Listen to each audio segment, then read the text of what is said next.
Assalamualaikum warahmatullahi wabarakatuh, teman-teman semua. Kali ini kita mau review tentang mobil pickup Suzuki Cherry tahun 2007, injeksi.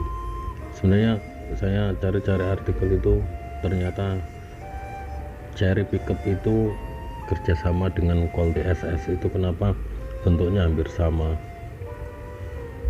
ada banyak persamaan juga.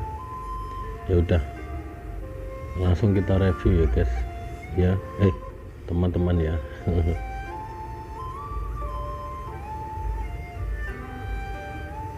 Jangan lupa like and subscribe. Pertama kali ketika kita cek mobil itu, kita cek surat-suratnya, kita lihat nomor rangka, bukan nomor rangkanya dulu, warnanya dulu, warnanya itu apa yang pertama. Terus dia perubahan identitas itu berapa kali, dari mana aja, apakah dia mutasian atau enggak. Biasanya kalau mutasian dari plat B itu, kalau untuk mobil-mobil niaga, dia kebanyakan sudah bekerja keras di sana itu, karena ya tahu sendirilah kalau kota-kota besar itu kan memang cenderung untuk aktif bekerja. Terus kita lihat juga gearnya, kita amati gearnya masih hidup atau enggak. Gear ini terhitung penting untuk mobil niaga ya teman-teman. Kalau mobil mobil family atau mobil yang untuk penumpang itu sih nggak masalah, memang nggak ada gearnya. Tapi kalau untuk mobil niaga ini penting kita lihat gearnya, karena itu juga menentukan tingkat kesehatan mobilnya, walaupun tidak signifikan, karena memang tahu sendirilah ya, gear atau apapun di negeri ini kan bisa mudah untuk didapatkan. Bahkan kadang-kadang kita tanpa harus susah payah datang sendiri, cukup bayar duit agak lebih dikit ke ini makelar. Biasanya ada yang tukang bawa itu agent, itu kalau di agent itu sekitar harganya 350, tapi kalau datang sendiri paling sekitar 50 sampai 65. Terus kita lihat juga fakturnya.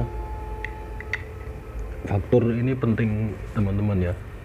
Pentingnya tuh biasanya kalau kita mau ngajuin pencairan ke leasing, ditanyain fakturnya.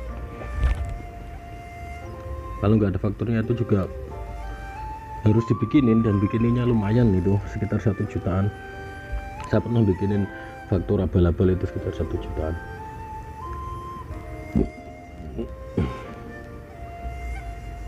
Yang penting pokoknya yang awal itu kita cocokkan dulu itu surat-suratnya, akur enggak, STNK, BPKB, terus gear, terus sama faktur, terus identitas pemilik kita cocokkan.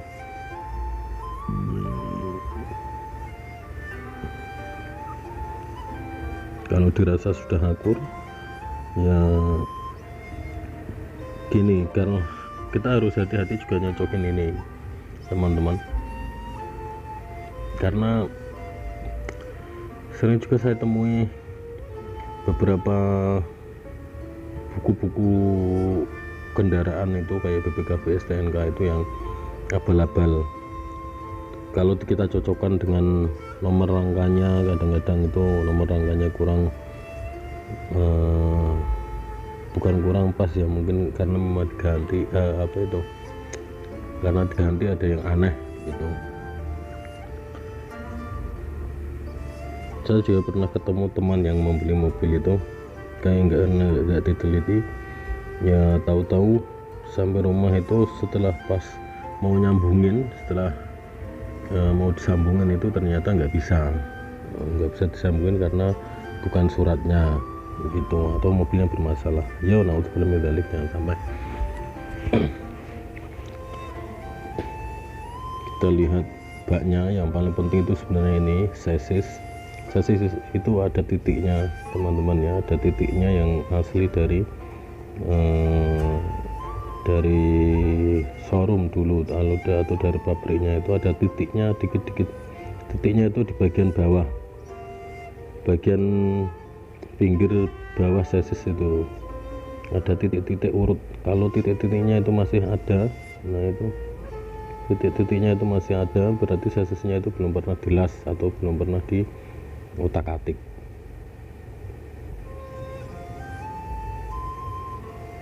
Terus kita lihat juga bawahnya ada kebocoran oli atau enggak, rembesan atau enggak. Meskipun sebenarnya kalau di tahun segini ini wajar banget ada rembesan dikit, karena memang mau nggak mau kita kalau beli mobil bekas itu ya mau nggak mau harus apa itu spare uang sekitar ya ukurannya 5-10 juta lah untuk benerin. Walaupun nggak harus, kalau kita bener pas kebetulan dapat yang bagus ya ngapain harus kita betulin sampai segitu banyaknya ya. Terus kita lihat juga, kita apa itu ketukin bodinya itu terasa tebel atau terasa tipis, mesti terasa teman-teman. Kalau tebel, kalau bagian itu mesti tebel karena itu kan tulangan. Tapi kalau bagian pintu-pintu dan lain sebagainya itu ini tipis. Nah, itu tebel itu teman-teman, karena memang pernah didempul. Nah, ini tipis. Terus bapaknya juga, mobilnya sebenarnya itu ini untuk ukuran bodi lumayan istimewa. Nah, ini kita lihat memang itu karena pernah divariasi itu, karena belakang itu kanan kiri itu sama posisinya di situ, terus las-lasan, bukan karena ada apa itu namanya karat kropos ya. Itu sebenarnya dari awal sini masih ada titik-titiknya semua guys. Kita lihat lagi dari sisi sebelahnya mesinnya seperti apa. Ini memang nggak ada yang, terus kita ini perhatikan, nah itu ada sedikit sebenarnya. Nah ini masalahnya guys, ada sedikit kekurangannya ya, sedikit tapi fatal. Maksudnya begini, kalau kita untuk mobil niaga itu beda dengan mobil penumpang. Kalau mobil penumpang chassis retak dikit itu sebenarnya nggak terlalu masalah sih kalau harganya dapat murah. Tapi kalau untuk mobil niaga itu hitungannya walaupun sedikit parah. Nah ini kita lihat, sebenarnya ini kita bisa rasakan itu ada kayak penggaris kecil itu kan, ada kayak jalur kecil begitu, itu karet. Kalau kita tekan-tekan di pintu tadi itu, kalau dia kayak ada bekasnya pingget, kalau bahasa orang Jawa itu berarti dia masih original, pintunya belum pernah di ini. Itu juga karetnya masih kencang-kencang sebenarnya.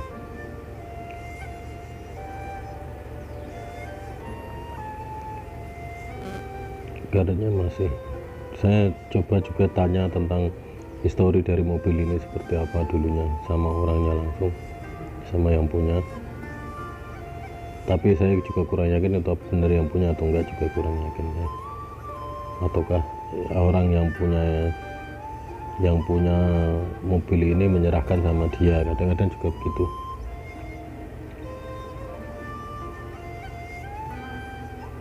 Sebenarnya harus kita kelilingin, nggak terlalu susah sih, karena yang paling penting itu adalah pertama itu chassis, yang kedua itu mesin, baru yang ketiga itu bodi.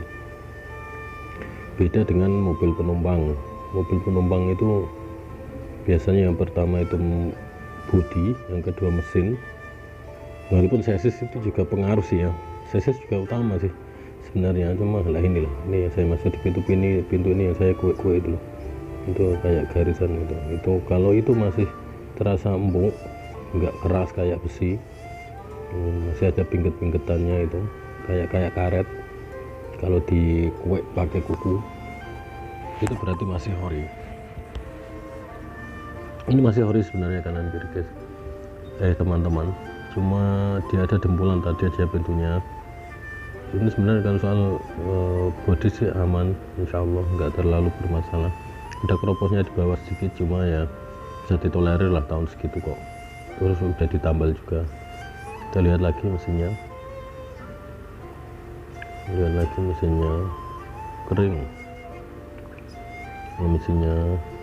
Terus kita lihat kelengkapan di dashboardnya pada nyala semua atau enggak. Nah itu sebenarnya ada tambahan monitor di bawah setir itu untuk bensin katanya, untuk indikator bensin, karena indikatornya bensin itu di sana sih ya, tapi katanya ini sudah nggak berfungsi yang di situ.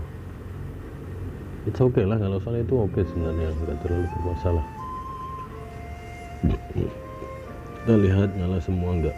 Ketika dinyalain kontak on, terus kita nyalain hidupin itu mati, itu berarti normal ya, kecuali satu itu engine brake. Kalau engine brake kalau masih kita rem ya tetap ngerem, tapi kalau pas kita nyalain ternyata lampu-lampunya itu masih pada nyala semua, engine mesin hidup tapi lampu-lampu masih pada nyala semua, itu berarti ada yang nggak benar. Tapi ini sebenarnya kalau untuk ukuran mesin bagus, masih mengembun kalau pagi. Tadi awal-awal dihidupin pun saya lihatnya enggak, kalau yang ini bukan yang ini guys, yang mengembun yang kemarin yang saya lihat, satunya lagi yang carry yang 2006 masih ngembun, dan masih bagus lah. Untuk ukuran mesinnya gak ada yang bocor. Itu kita lihat di atas kaca itu kan ada kayak titik-titik, itu juga ada di chassis bagian bawah, ada titik-titik begitu. Itu menunjukkan bahwasanya belum pernah didembul, masih pada ori, masih orisinil.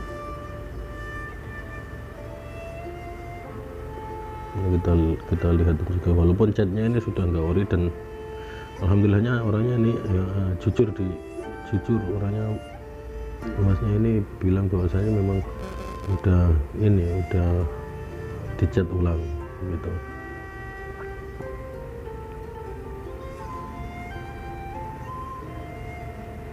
Kita coba minta masnya untuk nunjukin juga.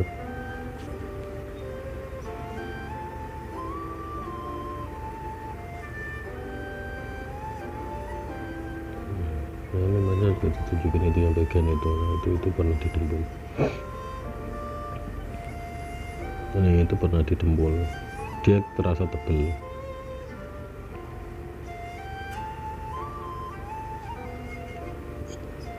Kayak ada ini apa ya, agak keras lah, namanya juga didembul, apalagi kalau dembulnya tebel. Terus kalau ban-bannya ini masih lumayan bagus, masih lumayan tebel ban-bannya, velgnya juga udah velg racing. Terus untuk mesin itu, nah ini kita knalpotnya udah nggak ori, tapi kita bau aja ininya apanya itu. Ketika dihidupin mesinnya ya kan ada asapnya, itu asapnya perih nggak di mata. Kalau yang ini perih guys di mata, jadi makanya apanya itu nggak keluar embun kalau pagi udah, karena kompresinya kayak udah agak ini nggak akurat 100%. Ini kata tungguin aja sampai kerasa benar-benar. Ini kalau lampu-lampunya kayaknya masih original semua, tapi bawah ini ada yang udah beberapa sisa dicat, sisa disemprot. Itu di bawah itu penting untuk kita melihat ada keriting nggak di bodi bagian bawah yang depan ini. Kalau ada keriting-keritingnya itu pada keropos, itu keropos, sisa tambahan keropos. Kalau bodinya itu chassis depannya ini ada keriting-keriting, bodinya yang depan itu ada keriting, itu biasanya pernah kena jeder terus dibenerin, biasanya begitu. Kita coba untuk jalan. Pas jalan ini kita rasain aja kaki-kakinya, apakah ada kerasnya itu di depan atau di belakang, apakah ada gembludaknya itu di depan atau di belakang, di kanan atau di kiri, kita rasakan aja. Kalau tarikannya masih kencang, ini mobil masih enak bener kalau tarikannya. Tapi kaki-kakinya itu yang bagian depan itu kerasa keras, gedek gitu. Itu biasanya gludak gitu ya. Itu biasanya itu ya ini apanya itu skoknya perlu diservis guys. Tapi kalau skok semua nggak seberapa, paling satu skok itu sekitar 100 ribuan.